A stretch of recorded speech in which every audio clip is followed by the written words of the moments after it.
For the first time in 30 years, the U.S. soccer team will not play in the World Cup. The team's coach, Bruce Arena, resigned the team after it failed to qualify.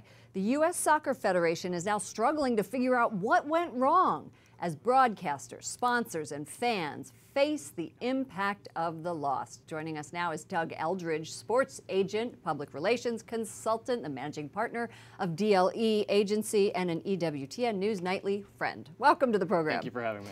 How big of a business impact for companies that have invested money is this? And they now don't have a big audience in the U.S.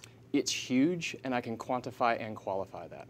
Okay, Fox Sports is arguably the biggest loser here. They spent a record $425 million for the English language only rights to the World Cup.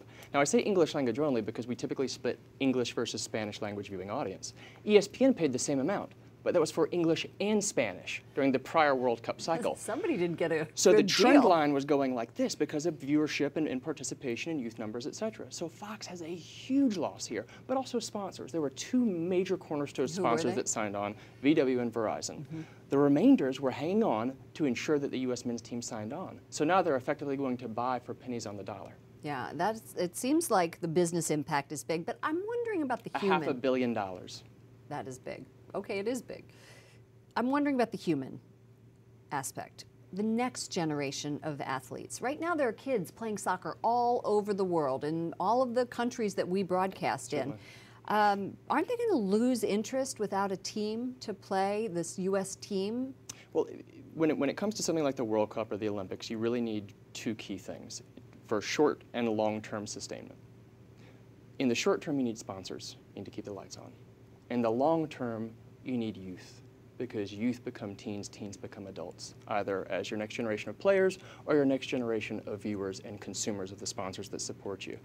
When we look back at 2014, there was roughly, which was a World Cup year, there was roughly 3 million members of U.S. youth soccer. It was also their 40th anniversary, I believe.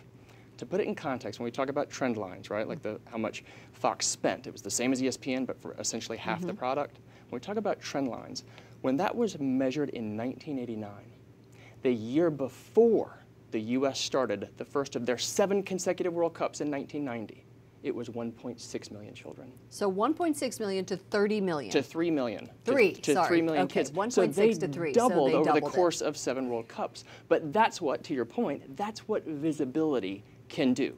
Parents have the opportunity to point to these athletes on the field, and whether from a means of participation and inclusion or a means of role model, it's something to literally and figuratively point to. So there is a big drop-off there. I have to just ask, what went wrong? We don't have very much time. It was a multitude happened? of things. What There is happened? no single instance, factor, play, or player that you can point your finger on. There needs to be a rebuild from the top down. All right. Thank you so much. Doug Eldridge, sports agent, PR consultant.